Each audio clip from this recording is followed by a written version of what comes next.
Start हो गया। देखो म्यूचुअल इंडक्टेंस था, क्या था?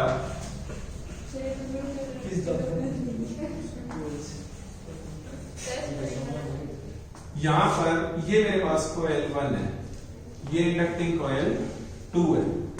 मैंने क्या किया, इसके अंदर एक वेरिएबल करंट प्रोवाइड किया I1, ठीक है। इसकी वजह से यहाँ पर क्या जनरेट होएगा, मैग्नेटिक फील्ड। और जो मैग्नेटिक फील्ड लाइंस हैं वो इस कॉइल नंबर 2 से भी पास होंगे, और मेरा करंट वेरिएबल है तो ज्यादा से ज्यादा मैग्नेटिक फील्ड भी वेरिएबल होगा। तो due to presence of this magnetic field in first coil and flux is induced in second inducting coil, है ना।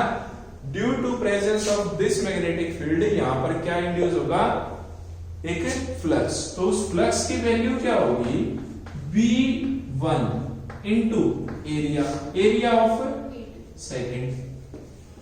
यहां पर जो फ्लक्स, जो मैग्नेटिक फील्ड जनरेट होएगा वेरिएबल होएगा, क्यों? क्योंकि मेरे पास करंट क्या है, वेरिएबल है। तो इसकी वजह से यहां जनरेट होएगा, तो जो यहां फ्लक्स जनरेट होएगा उसकी वैल्यू क्या होगी, phi is equal to magnetic field induced in first coil and area of second coil, area of second coil. तो अब देखो जो ये V1 है ये कैसे जनरेट हुआ। तो हमारे पास B होता है by using ampere circuit law mu naught I, क्या होता है, B is equal to mu naught I। तो मैं B1 लिख रहा हूं तो म्यू नॉट I1 इसका मैग्नेटिक फील्ड डिराइव कर रहे हैं। तो देखो B1 is equal to mu naught N। अब बाय चांस इसमें इस जो पूरी इंडक्टिंग कॉइल है इसकी लेंथ कितनी है, L, इसके नंबर ऑफ द टर्न्स कितने हैं, कैपिटल N। अब मुझे निकालने हैं number of the turns per unit length, per unit length. उसको मैंने डिनोट कर दिया N से। तो total number of the turns upon में length of the inductance, total number of the turns upon में L। L1 मैंने किसके लिए लिया, इसके लिए, और L2 किसके लिए लिया, इसके लिए। N2 total number of the turns, और एक टर्न के, एक लेंथ के अंदर कितने नंबर ऑफ द टर्न्स आएंगे, वो क्या लिया मैंने, N2। तो N1 की वैल्यू क्या बनेगी बेटा, कैपिटल N1 अपॉन L1। तो यहां मेरे पास B1 is equal to mu naught N1 number of the turns per unit length into I1। This is the value for B। इसमें प्लेस करूं तो क्या हो जाएगा, B1 की जगह क्या प्लेस करूंगा, mu naught N1 upon L1 into I1, ठीक है। अब मुझे क्या चाहिए, एरिया, इंटू में A2, area of this inducting coil. Area भाई जाहिर सी बात है, जब एक टर्न का number of the turns per unit length इसमें कितनी हो जाएंगी, N2 अपॉन L2। एक टर्न, एक उसका कितना एरिया होगा, पाई R स्क्वायर। बाय चांस इसमें जो रेडियस है वो कैपिटल R, और इसका जो रेडियस है मैंने क्या ले लिया, स्मॉल r। क्या लिया, इसका कैपिटल R, इसका स्मॉल r। तो एक का जब एरिया इतना है एक लूप का, तो n टर्न्स का लूप का कितना हो जाएगा, N2 में N2 अपॉन L1। तो इसकी जगह मैं क्या मल्टीप्लाई करूंगा, सॉरी यहां पर लिख देता हूं, N2 में phi is equal to N2 में N2 upon L2 into pi R square, pi R square. अब इसको मैं जब कंबाइन करता हूं तो कंबाइन देखो कैसे होगा, phi is equal to mu naught N1 N2 upon L1 L2, mu naught N1 N2 L2 pi R square into I1, current in first coil into I1, ठीक है। देखो म्यू नॉट लिखा, N1 लिखा, L1 लिखा, N2 लिखा, L2 लिखा, पाई R square लिखा, क्या बचा सिर्फ I।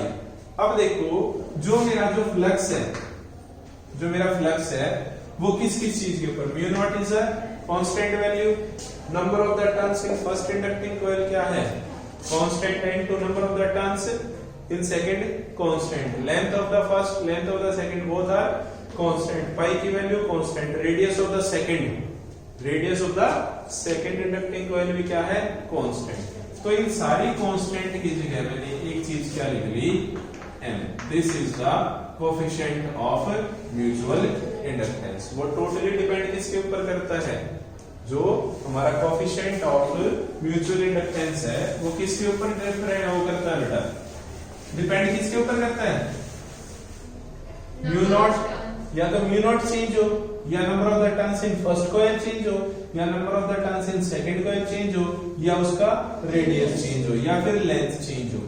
अब हम इस डिनोट से देखते हैं, तो phi is equal to mi1, और इसमें मुझे अगर m की वैल्यू चाहिए तो वो क्या था, i1, यानी जो म्यूचुअल इंडक्टेंस होगा वो flux induced in second coil, flux induced in second coil upon में current induced in first, sorry current provided in first coil, ठीक है।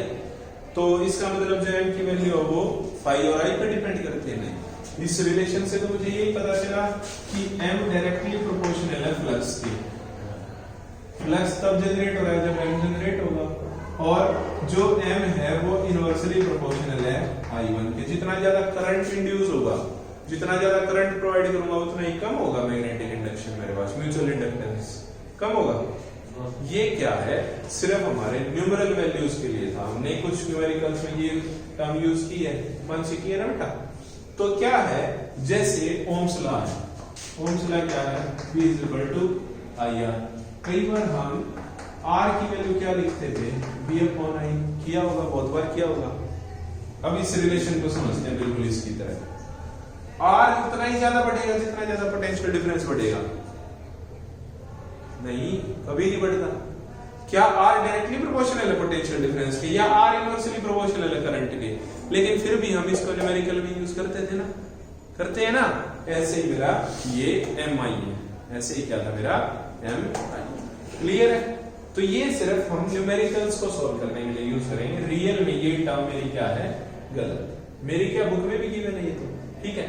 अब देखो मेरे पास फ्लक्स आ गया, फ्लक्स की वैल्यू क्या आई, फ्लक्स की वैल्यू आई d phi, लिख दो तो चेंज इन फ्लक्स यानी m into d i1 upon dt, m into d i by dt। ये किस चीज को डिफाइन करता है, चेंज इन फ्लक्स मेरा EMF।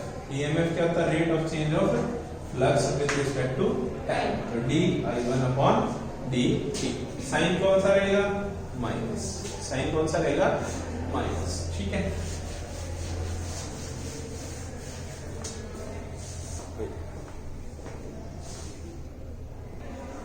अब देखो बाय चांस एक इंडक्टिंग कॉइल है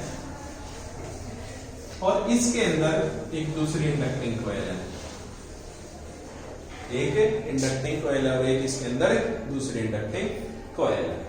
इसका रेडियस कैपिटल R, इसका रेडियस स्मॉल r। अगर मैं इस डायग्राम को दोबारा से ड्रॉ करता हूं तो वो समझो, हम इसको n टर्म्स से तो मल्टीप्लाई कर लेंगे लास्ट में, कोई प्रॉब्लम नहीं भाई, जितने नंबर ऑफ द टर्म्स है वो मल्टीप्लाई कर लेंगे।